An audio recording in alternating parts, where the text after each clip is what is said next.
I'm Catherine Arndt, the Chief of the VLGA Connect studio. Welcome to today's episode, brought to you by the VLGA, your counsellor support network and the national broadcaster on all things local government. Hi everyone, welcome to VLGA Connect. Great to have you with us, and today we're in conversation with the Chief Executive of LGiU, the Local Government Information Unit in the UK. And joining me from London is Jonathan Carr-West. Hi Jonathan. Hi Chris, great to be here. Great to have you here and good to see you. It's obviously opposite of where we are weather-wise. How's the weather treating you at the moment over there? Well, look, I always hesitate to sort of complain when I speak to Australian friends and colleagues, because your weather can be, when your weather is bad, it's so much more extreme than ours. But it's pretty miserable. It's February. It's been raining for about a week. We do have blue skies this morning, so hopefully things are improving. Fingers crossed, yes. Well, we're having all the extremes, as you've probably seen Yeah. in the news, including bushfires and flash flooding and what have you. So a challenging time. Perhaps not as challenging as some councils in the UK are finding things financially at the moment, which is what we wanted to check in with you on. You've released a pretty wide-ranging survey that you've conducted around the sector over there. Tell us about the survey, firstly. Who have you talked to and what about? Right. So this is a survey we do every year on the state of local government finance, and it's a survey that goes out to every council chief exec, every council leader, the equivalent of mayors in an Australian context, every cabinet member so that's the councillor responsible for finance, and every chief finance officer in every council in England. And we always get a pretty good response. So this year we had, I think, 160 responses from 128 councils. So that's nearly half the councils in the country responding. It's a pretty good response rate. So the survey is pretty authoritative, pretty definitive. We've been doing it for a decade now. We had a break in COVID year, but we've been doing it for a decade. So we've got quite good data over time of the state of English local government finance. And what we try and do with this survey is kind of get behind the scenes a bit, because obviously there's lots of data, retrospective data available about what actually happened, what councils' budgets really were, what the sort of reductions in spending were. What we do is try and get in ahead of councils setting their budgets at around this time of year, and say, look, how does this feel to you? What's it looking like? What's the risk? What do you think is going to happen? And for 10 years, that has been a progressively grim picture.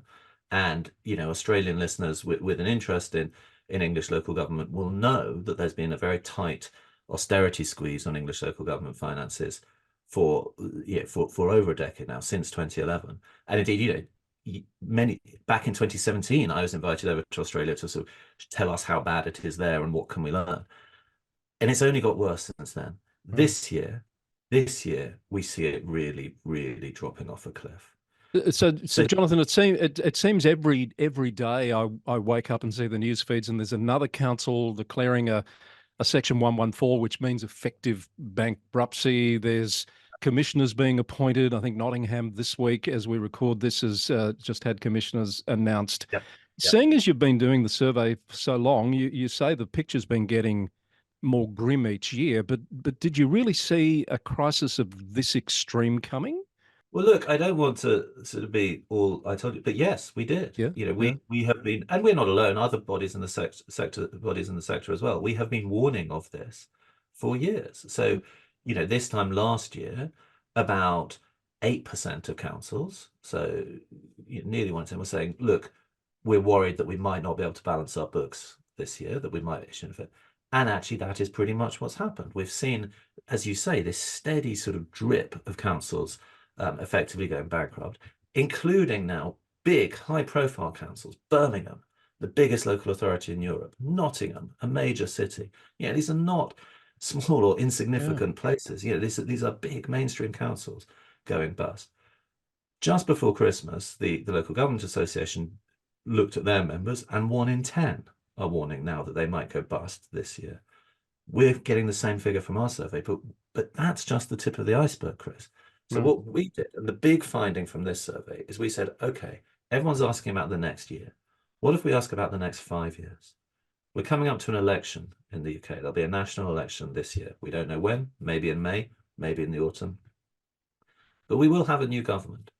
So we asked about a 5-year horizon. That's the parliamentary term for the next government. When you ask about a 5-year horizon, what happens if nothing changes over 5 years? Half the councils in the country say they will go bust within the next 5 years if nothing changes. That's staggering. That is Yeah. just staggering, isn't it? Oh, you were talking about the big councils having issues like your Birminghams and Nottinghams, etc. How are the little councils coping in this environment?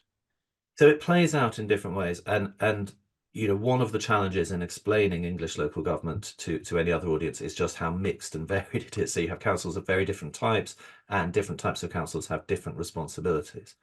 What that means is they feel pressure in different ways.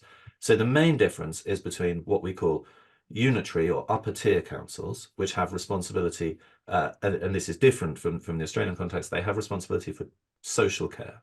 So caring for older people, caring for working age people with disabilities, and they have responsibility for children's services. So that's protection of vulnerable children, child protection services, but it's also support for children with special educational needs. Now, those two, for upper tier councils, it's those two cost pressures that are really creating this crisis. Right. We've seen demand and cost rocket in both of those areas. So children's services clearly identified as the biggest immediate cost, adult services identified as the biggest long-term cost. Lower tier councils don't deal with those two things. And by the way, I should say that if you are a council that has those responsibilities, you are spending on average about 70% of your budget, 70% of your budget on those two service areas. Staggering. Which we can cut, and we can come back to the consequences of that. For lower tier councils, they don't have those responsibilities. For district councils, which tend to be smaller, are smaller and tend to be more rural, but they do have responsibility for housing and homelessness. And that too is an area where we're seeing massive cost increases and demand increases, particularly post-COVID. So they feel it in different ways, but councils of all types, big and small, are under pressure. And councils of all types, big and small, rural and urban, have seen the similar level of income reduction over the last 15 years. So it looks slightly different, but the pressure, the level of crisis and pressure is very similar. You talked about 114s, Chris. We've seen 114 in Birmingham and Nottingham. Those are major cities, but we've also seen them in Woking, a small council that went bust with £2 billion worth of liabilities, billion with a B. We've seen this in Thurrock, a small council that went bust with massive debts. In Slough, a small. So those 114 notices, there have been 8, and they include both small councils and big councils, Conservative councils and Labour councils, semi-rural councils and city councils. So it is a problem that is affecting the whole sector. So, Jonathan, given that, you've mentioned the austerity issue, you've mentioned the cost of social care and how that's rising and creating a lot of pressure. You'd be forgiven, though, if you just looked at some of the media reports for thinking that councils have caused this themselves by making bad decisions, bad investments, etc. That sounds like that's in the minority of cases. Is that right? I think that is right. I mean, look, you've got nearly 400 councils across England. Inevitably, some will make better decisions than others. That's the point of local government. People make different decisions in different places. Now, it is, what central government has been really keen to do, as you say, is to point the finger and say, these are bad councils that made bad choices. There's not a systematic funding problem here. I think that's a false binary, right? If you have a system-wide problem, then almost inevitably, the places that fall over first will be the ones who made the poorest choices. But that doesn't mean that there isn't a system problem. Now, of course, we should look at the governance and the decisions that were made in places like Birmingham that led to this. And no one, including the leadership of Birmingham, is claiming that there weren't bad decisions made. But what we see in this survey is that it's not just councils that have made bad decisions that are facing this. When you're looking at half the councils in the country saying we are frightened that over the next 5 years we will go bankrupt, that, you can't have a system in which you say only people who never make a bad decision, only perfect councils can survive. You can't say half the councils in the country are poorly run. The government has politicized this, but we've also seen big, and this is on the record, so the conservative county councils like Kent and Hampshire wrote to the Secretary of State last year saying, if you don't give us more money, we will go bust by 2026. The government's not going to turn around and say, look, Kent has been a conservative run forever. That's a bad council. It's bad. It's not.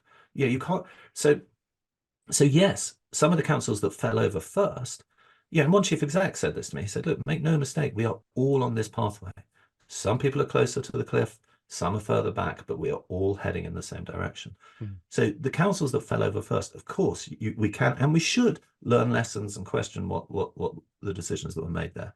But we mustn't allow that to fool us into thinking that there isn't a deep systemic problem where, basically in very simple terms, councils do not have enough money to deliver the services that they are required by law to deliver. So I'm interested, perhaps in a moment, to come to the central government's role in this and how it's responded, because there's some interesting stuff in there. But firstly, how are councils, aside from any central government assistance, how are they dealing with these issues? Because we're seeing reports about lights being dimmed at night and women's safety groups expressing concerns and job cuts, etc. How widespread are those sort of cuts happening across the sector? They're incredibly widespread. So look, we go back to the central point that people need to understand, and that people, that the general public, I think, in the UK don't understand. 70% of the money goes on on adult social care and children's services. So you can talk all you like about closing, reducing library hours or dimming street lights or stopping there's a joke in the English local government that we're rewilding, which means we're not cutting the grass anymore because we can't. Yes. But actually, all that stuff is pretty marginal because the big cost areas are in those statutory duties around care and children's services, where councils have very little capacity to control the costs for reasons we could discuss. So yes, what we're seeing is councils across the country making cuts to services, and the things that they are all making cuts to are those, inevitably the deepest cuts in those discretionary services, parks, libraries. Libraries is a statutory service, but the level of provision is not set. Business support, culture, all of those things are being slashed to the bone. We also see councils across the country putting up council tax. So that's their equivalent of rates, domestic rates. They're only allowed by law to put that up by 4.99%. If they want to put it up more, they have to hold a local referendum, which people have historically not been keen to do on the basis that it's unlikely that people will vote for higher taxes. But effectively every council in the country, bar literally one or two, is putting up council tax, and they're all putting it up by the maximum they can.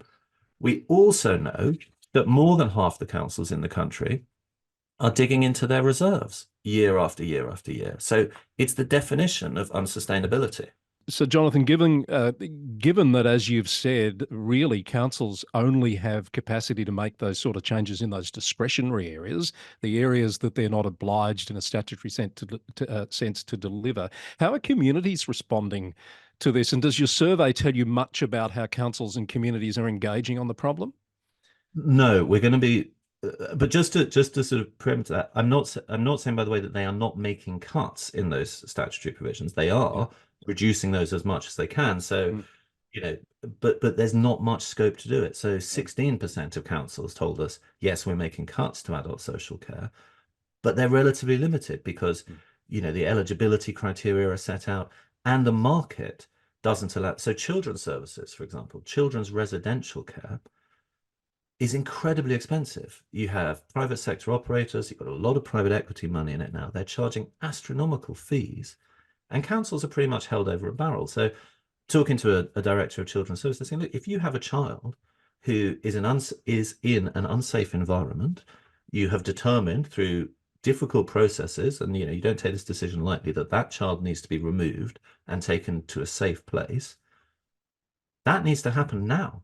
today, tonight, and you need to use, and the provider who has a space is the provider that you use, and you don't have the luxury of saying, oh, I think there's a bit too much profit margin on their fees, we'll go with someone else, because you have a child at risk. You have to act. So in that sort of environment, and you have, which is a moral duty, but also a legal duty, in that sort of environment, your capacity to control that cost is much more limited than you would like. So it is really hard in an environment where more and more children are ending up at risk, in an environment where more and more children are requiring special educational needs support.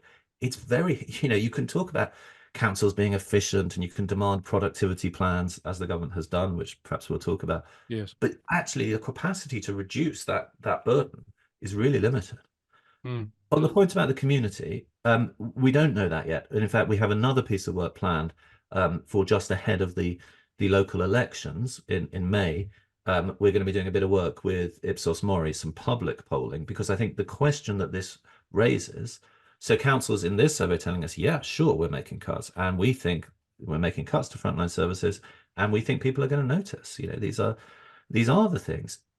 Most people, the challenge here is that most people, those core statutory duties, if you don't have a child with special educational needs, if you don't have a relative in care, you don't really notice that.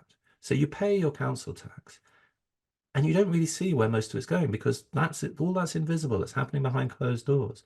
The stuff that people do see, the streetlights, the libraries, the parks, the swimming pools, that's the stuff that's being slashed to the bone. So ahead of local elections, we're going to do some public polling, with a representative sample saying, do people notice that? My hypothesis is that they do. But if so, who do they blame? Do they think, oh, that's the council's fault? Or are people starting to say, hang on, what's the council meant to do? It hasn't got any money. That we don't know yet. I think that is a really important question politically, because for the last 15 years, or 14 years, effectively, the government has done this kind of sleight of hand where it's shifted the financial and the political risk onto local councils, thinking that, well, people will see this deterioration in their neighborhood, but they won't blame us, they'll blame the council. I would like to think that at some point that sort of political gambit runs out of road, but that needs testing. So it'll be good to talk again when you have that data. Again, just putting the government to one side for a moment, I'll come to that in a second. When we're talking about cuts, how much are we seeing in terms of job losses in the local government sector at the moment? Well, we're starting to see huge job losses. So to give you an example, Somerset County Council was in the news the other day because they've announced, so they haven't issued a 114, though they have said they are close to it, and that they will be in that situation unless they are able to save a lot of money, and unless they get an injection of cash from the government. They're talking about 1,300 job losses. Wow. Probably out of, I don't know what their total employee numbers would be, but it would be 5,000-6,000, something like that. So it's a significant number, isn't it? Yeah. Significant. Yeah. In Birmingham, where they've sent commissioners in. I mean, so it's worth dwelling. Sorry stop me, Chris, if I rant too much about this. No, But you're fine. On what this means, right? So Birmingham has issued a 114. They have sent in commissioners. Commissioners are sent in to run the council directly for the government. And the idea is that they make tough choices because they're not, they don't have to worry about being voted for. But let's look at what's happening in Birmingham. They've got permission from the government to raise council tax by 21% over the next 2 years, right? So I've said that normally the maximum you can raise is 4.99. Yeah. 20. They are selling off over 300 million pounds worth of public assets. And one of the things that they do when councils issue 114s is the government does what's called a capitalization directive, which means that the council can spend capital revenue on revenue budgets. But the quid pro quo is they have to sell off assets. So effectively you're seeing a fire sale of assets. So loads of things that used to be owned by Birmingham Council, by the public, will now be owned by presumably private equity firms, private sector. So mass transfer of assets from the public to the private.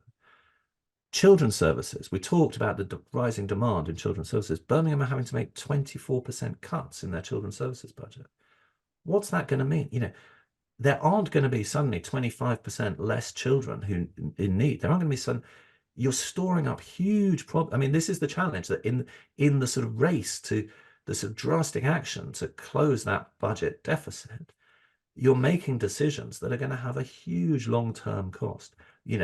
What will those children, I mean, even if you're not thinking about it in terms of people's lives and people's well-being, just thinking about it in pounds and pence, those children from whom we are now withdrawing support, what are they going to end up costing when they're young adults? When they're adults, they're going to require more support, more intervention from the states. They're more likely to end up, in so if we cut support for sort of anti-gang activity, you're going to have more kids in gangs. You cut support for early years support, you have more children who require intervention when they're older. So it's all, the risk is that it's all a massively false economy as we take these really drastic actions. The immediate risk is that the people of Birmingham are paying a whole chunk more tax, which they can't afford because we're in a cost of living crisis, and they're getting a whole lot less for it. So it's a really, really terrible sort of vicious circle of decline. It really is. And that's just one council. And I get that it's the biggest, but replicate that across a whole host of other councils, and you've got a devastating impact in total, haven't you? Exactly. And this is where I think our survey this year sort of opens up this debate in a different way, because we've asked the 5-year question. So over the next parliamentary term, and you're half of council. So still, at the moment, central government can sort of deal with this council by council. It's that council, it's the council's problem. If over the term of the next government, up to half the councils in the country could go bust, that's government's problem. That's not something you can deal with one by one, saying, oh, that's them, we'll put it in special measures. You're going to need system reform, because otherwise you risk the sort of level of collapse that I've just been talking about. You sort of risk that across half the country. And I mean, that's devastating. And that, this is a funny form of optimism, but my sort of, where I feel optimistic in that is that I hope not too naively, still think that is so unthinkable that when a government is finally realizes that it's looking down the barrel of this, they will have to act, because you can't just abandon vulnerable older people in half the country. You can't just abandon children in half the country. So I think we are reaching a point at which action will have to be taken. Our argument would be that it would be more cost effective and better for everyone concerned to take that action first, to get in ahead of it, to reform how councils are funded, so that we see this off before the worst happens. But one way or another, something will have to change. Let's talk about what the government's doing now. Michael Gove, correct, is the Secretary of State. He's recently announced a funding package tied to productivity plans the councils have to produce to receive that money. Have I got that right? And how has that been received? You have, although, the funding was announced first, and then they slipped in this, and by the way, how has it been received? It's a family show, Chris, so it's hard to find words. I mean, the views that have been expressed to me from within the sector are not repeatable in this context. Badly. So look, so first, there's a couple of things here, right? So firstly, the funding settlement comes out. So this is all an example of how badly we do this. Local governments have hobbles along with these 1-year funding settlements from central government. So you can't do effective mid to long-term planning. So we get the funding settlement just before Christmas. So it's really late in the day, right? So councils have to close their budget process by March, and in late December, it's literally 2 or 3 days before Christmas, they bring out the provisional settlement, and then there's a sort of quick consultation on it, and then it's finalized in January. So it's a mad system to start with. So the provisional settlement comes out, as expected. It's not enough money. There's a lot of lobbying, and then the county councils, largely Conservative, did a very effective lobbying job on this. And a bunch of Conservative MPs, about 40 MPs, wrote a letter to the Secretary of State saying, this isn't enough, we're in trouble. for all, along the lines that we've been talking about. And so an extra 500 million was found, and then an extra 100, so 600 in total. So on one level, great, it's a bit of extra money, but it's not enough. I mean, the LGA, our local government association, calculates a £4 billion funding gap. So, so it's just a drop in the bucket. A billion is not. Mm. And secondly, it's also the process. It's like, this is exactly what's wrong with the way we do it in this country. That, well, then suddenly, 40 MPs lobby government, and then government throws us a bone of a bit more extra cash, and it's the surprise. And that's not how a sensible country would fund local government. It's not predictable. It's not, you can't plan on the basis of like, well, I wonder how many MPs will write a letter this year. Yeah. It's not a good way of doing it.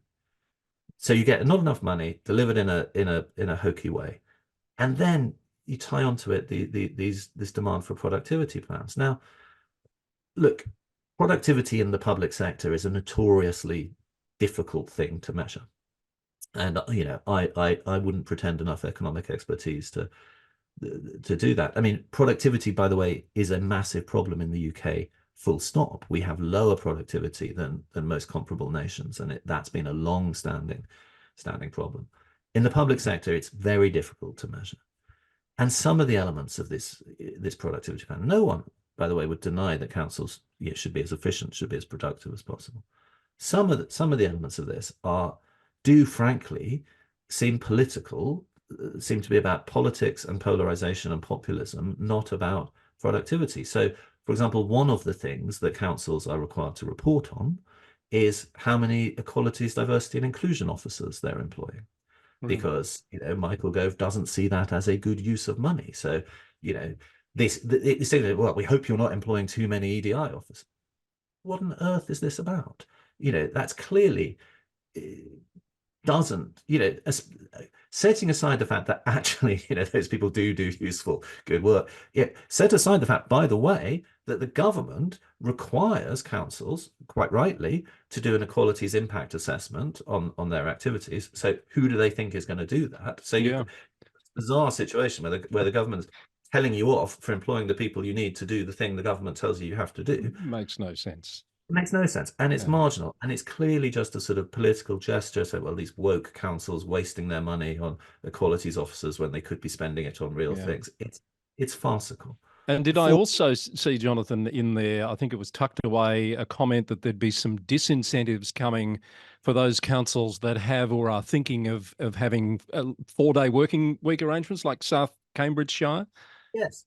But again, what is this about? So South Cambridgeshire have done, who we know well, they're one of our members, they're a good council. They did an experiment, a trial with a 4-day working week.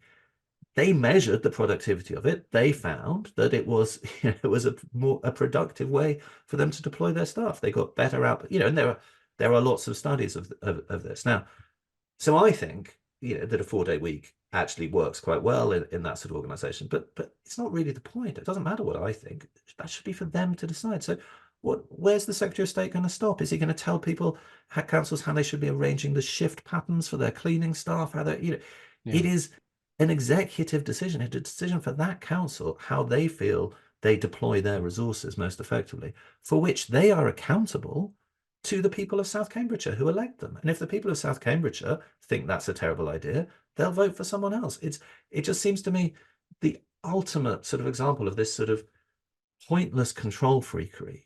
You're literally starting to interfere with how council staff should work, what hours they should work, what days how does that work? Are you going to get into, every time someone returns from maternity leave, the Secretary of State's going to intervene in the sort of, how many days a week they come back? Oh, we don't want a job share there. We don't want that person working. Where does this it end? stop? Yeah. What does the survey tell you? And we're going to need to wrap up, but what does the survey tell you about that relationship between local government and the central government? It doesn't sound like it'd be in a happy place. Yeah, well, I mean, again, Chris, with no expletives. Look, when we ask people how much confidence they have in the sustainability of local government finance, last year, 14% of people said they were confident in it. This year, that's dropped to 4%. 4% of people in the sector, of leaders in the sector, telling us that they're confident. When we ask about what central government has been doing, I mean, you almost can't measure it. So we asked, do you think are you happy with government's performance in terms of how they consider local government in wider policy decisions? Only 8% are happy. Do you Who are, think, who are those and who are 8%? they? We can't, I'm not allowed, the team will get very cross if the survey's done anonymously, so we can't. Fair enough. Do you think the central government understands the scale of the problems facing local government financially? 6%. Mm. Do you think they're providing enough clarity to allow you to plan your finances? 3.5%. Are you happy with central government's performance in terms of delivering a sustainable funding system? 1.4%. Gosh, So 98% of people saying, of course they're not doing a good job on that. yeah. So that tells you something. It's deplorable, isn't it? Yeah, and if you were to look at we've got a few text box in there, and some of the comments are not fit for repeating. Not fit for repeating. Yeah. I mean, but people are just saying, look, you get comments like, we're doomed, we're in a death spiral. This is, and they don't understand, and they're not engaging with us, and they're not listening with us to us. And the sort of final word on this that came from one of our respondents, who just said, look, it's not rocket science. Listen to what local government's telling you. Understand the scale of the problem. Work with us to resolve the situation. Local government has ideas about the things that could help. Multi-year financial settlements, ending competitive bid funding, going back to a needs-based funding assessment. Just in the short term, those three things, which we're hopeful that the next government will commit to, and if it's a Labour government, they do look like they're committing to those things. Those don't fix the problem, but they at least give us some clarity and a bit of stability that allows us to then think about the longer term reform that we might need. So at the moment, the situation is dire. People are very unhappy with the performance. I mean, the number of people happy with government's performance in funding councils is negligible. It's less than 2%. So you've used words like doom and death spiral and dire. Just to wrap it up, is there anything in this that gives you some sense of confidence or positivity that the sector will find its way out of these troubles anytime soon? I think we have. I mean, I'm hesitant to end on a down, but I think we are. Councils in the UK have spent the last 15 years nearly stretching themselves ever thinner, doing a remarkable, unheralded, unthanked job at keeping local services going in a catastrophic financial situation. But that elastic can only stretch so far, and I think we are getting to the end of the road in terms of council's ability to keep finding innovative ways to keep the show going. We're reaching the point where we need national government to understand the scale of this problem and to do something about it.